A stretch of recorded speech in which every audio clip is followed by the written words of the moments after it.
অমিত শাহের এই আক্রমণের পাল্টা জবাব দিয়েছেন জয়রাম রমেশ। পাল্টা শাহের বিরুদ্ধে আম্বেদকরকে অপমানের পুরনো অভিযোগে সরব হয়েছেন তিনি।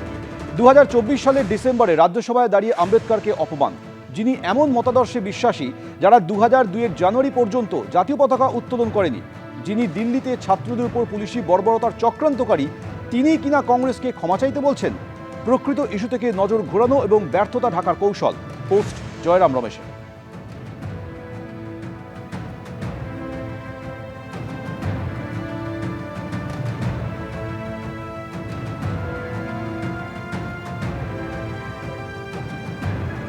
আব্দুল হাফিজের পরিবারের পাশে সিজেপি নেতারা। আব্দুল হাফিজের পাশে দাঁড়াতে বাঁকুড়ায় আসছেন সিজেপির নেতারা। সোশ্যাল মিডিয়ায় পোস্ট করেছেন অভিজিৎ দীপকে, আশুতোষ রাঙ্কাপ।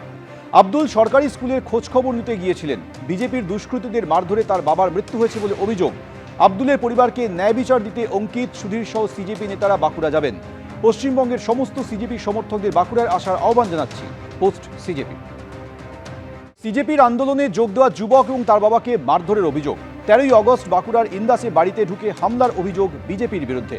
শনিবার রাতে বর্ধমান মেডিকেলে মৃত্যু হয় যুবকের বাবা শেখ মোহাম্মদ মাফিকের। দিল্লিতে সিজেপির আন্দোলনে যোগ দিয়েছিলেন বলে দাবি করেন বাঁকুড়ার শেখ আব্দুল হাফিজ। বাড়ি ফেরার পর থেকে হুমকি দিচ্ছিল বিজেপি, এমন অভিযোগ হাফিজ এবং তার পরিবারের। দিল্লি থেকে ফিরে নিজের এলাকার বেহাল প্রাথমিক বিদ্যালয়ের ছবি তুলেছিলেন হাফিজ। তারপরই বাড়িতে ঢুকে হামলার অভিযোগ ওঠে বিজেপির বিরুদ্ধে। হামলার জেরে মৃত্যুর অভিযোগ করেছে পরিবার। একটা ক্যাম্পেইন লঞ্চ করেছিল স্কুল ঠিক করে, যেটা আই থিঙ্ক ভালো জিনিস। ওই রিলেটেডে আমি আমার যেই গ্রামের স্কুল আছে সেখানে গিয়েছিলাম। জাস্ট আর্কসিং করেছিলাম যে জিজ্ঞাসা করছিলাম অসুবিধা আছে যে আমাদের বাচ্চাদের টয়লেটে বা পানি জলে অসুবিধা আছে, তাহলে স্যার আমি এরকম একটা ক্যাম্পেইন চালু করবো, তাহলে আপনার কি পারমিশন আছে? উনি বললেন কালকে এসে কালকে বলি।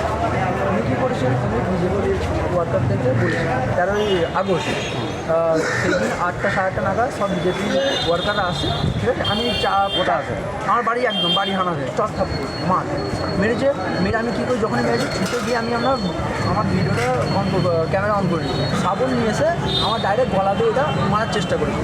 আমি বেঁচে গেছি, কিন্তু আমি বেঁচে গেলে কী হবে, আমার বাবা তো মারা গেল। তো ওরা কী করেছে, সবাই মিলে বাবাকে আমাকে না পেয়ে বলছে তোকে পাইনি, তোর ছেলেকে পাইনি, তোকেই মেরু। যে মেরে মাথায় বাঁশ মেরে মাথা ফাটিয়ে দিয়েছে, একটা সেলাই হয়েছে, হ্যাঁ, তারপর বুকে মেরেছে, ভেতরে ইনজার্ড হয়েছে আর হয়েছে, ঠিক আছে। এবার ওনারও বয়স্ক হয়ে গেছে, উনি সহ্য করতে পারেননি হয়তো। সেই মুহূর্তে আমরা হসপিটাল নিয়ে যাই, পুলিশের নিগরানিতে নিয়ে যাই, ঠিক আছে। না, ওরা কেউ যেতে দিচ্ছিল না। পুলিশ আসে, পুলিশে এসেও যেতে দিচ্ছিল না। আমি যদি পুলিশের সামনে ভিডিও করছিলাম, ভিডিও করার পর ভিডিও দেখে ওরা পুলিশ ভয় পেয়ে তারপর যেতে দিল। 10ই জুলাই পর্যন্ত যাদের যাচাই হয়েছে, কাল তারা অন্নপূর্ণা যোজনার টাকা পেয়ে যাবেন। অনেক নিয়ম শিথিল করা হয়েছে, প্রায় 90% উপভোক্তা পেয়ে যাবেন, নবান্নে বললেন মুখ্যমন্ত্রী।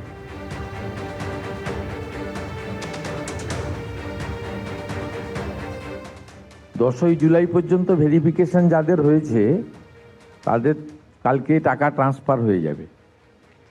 আর আরও 10ই জুলাইয়ের পরে যারা অ্যাপ্লাই করেছেন পোর্টালে, তাদের সবার ভেরিফিকেশন কমপ্লিট করতে পারেনি, অর্থাৎ ম্যাক্সিমামটাই হয়ে গেছে। আমরা দেখেছি জুলাই মাসে যে 1,19,00,000 পেয়েছিলেন, তাতে যে অনেকের ক্ষোভ ছিল, এখানে নিয়মে কিছুটা শিথিল করা হয়েছে।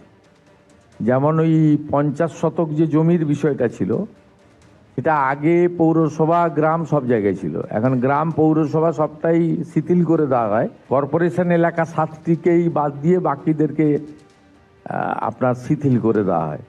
তারপরে আপনার 3 কক্ষ বিশিষ্ট ঘর, এটাও আপনার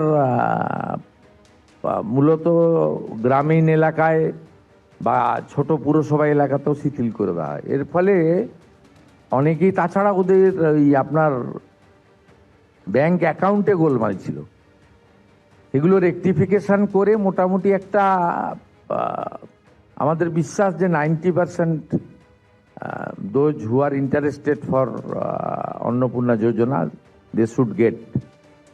এবিপি আনন্দ, এগিয়ে থাকে, এগিয়ে রাখে।